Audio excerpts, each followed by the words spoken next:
Our use of categoricals and the concept of defect or deformity is ubiquitous in the ways in which we characterize, categorize, and define the objects of our experience in the world. The whole category of the disabled is our acknowledgement that a normal human being has the ability that the disabled person lacks, while simultaneously acknowledging that the disabled person's failure to meet the norm does not take away his status as a member of the kind human being. When it comes to human beings, this practice of ours in treating those who fail to fully realize the norm defined by categorical definitions is extremely important. One may recall from earlier that for the person affected by complete androgen insensitivity syndrome case,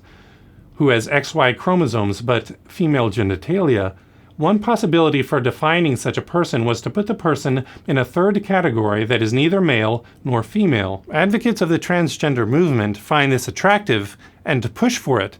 because it is a beachhead into characterizing sexuality as a spectrum of factors that is not limited by the sexual binary. If we make a third sexual category for those with complete androgen insensitivity syndrome, we are now free to use other physical abnormalities or factors in creating still more categories. And the transgender advocate would feel that he has broken free of the chains of our binary sexual nature and entered into a rainbow spectrum of sexuality, all without making any appeal to gender. As already indicated, this approach of definition by exception leads to absurdity when applied elsewhere in the physical world, and ignores our standard practice of defining physical beings and objects by categoricals. But there is a much darker side to this approach. This approach says that the failure to have some characteristic in our definition of a kind means that the thing in question no longer is that kind. Instead, it is something else, something different than the kind itself. This type of reasoning has been used in the past to justify the dehumanization and murder and torture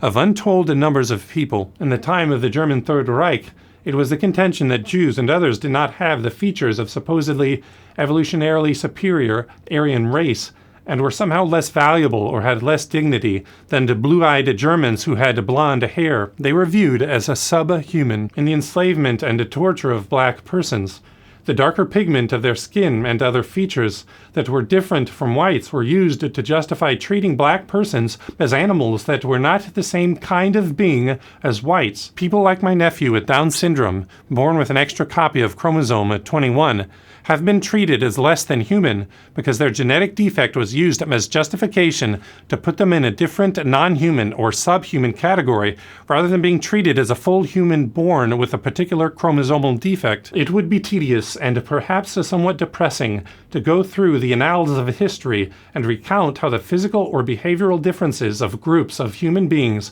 were used by others to dehumanize them, portray them as some kind of being that was different and subhuman or non-human, and then to move forward with some twisted sense of justification that the mistreatment of the group was somehow morally acceptable. While it is true that the concept of defect or deformity necessarily involves the idea that the lack of the deformity or defect is better in regard to the fulfillment of the categorical definition, it nevertheless remains true that the defect or deformity does not expel the person in question from the kind or group that the categorical is defining. Using categoricals to define human beings thus shuts the door to the justification of dehumanization and its associated injustices, whereas the method of the transgender movement that defines us by exception and abnormal characteristics, and that then puts people into different groups rather than treating us as the same kind, opens the door wide open to the dehumanization that has been used for the murder or mistreatment or torture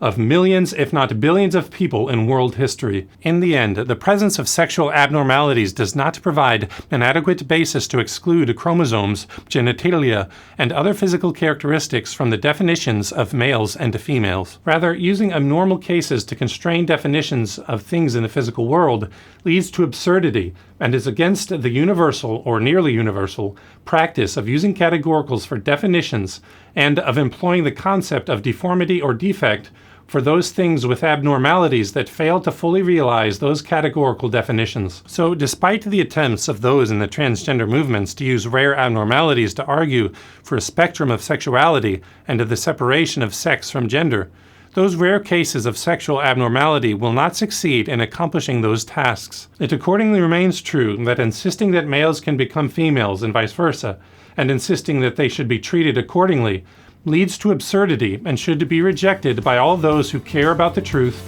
or who care about science. Thank you for listening. Credible Faith is a global missions-minded apologetics ministry with content available in 7 different languages across 7 websites: German, Russian, Italian, French, Spanish, Portuguese, and English. If you would like to support the global apologetics work of Credible Faith, go to crediblefaith.org and click on the donate icon. If you would like me to give an apologetics workshop or participate in a debate at your university, or if you would like me to give a Great Commission missions conference or apologetics conference at your church, get in touch with me through the Contact Us section of the Credible Faith website. You can also submit a request through the website to get Credible Faith's monthly email. If you are a native speaker of Russian, German, Italian, French, Spanish, or Portuguese, and if you notice that an essay from the English website is not available on the Credible Faith website for your language, feel free to get in touch with me about translating the essay, and I would read through your translated material for quality control and the desire to see content from the essay made available in your language. Thank you for listening, and have a great night.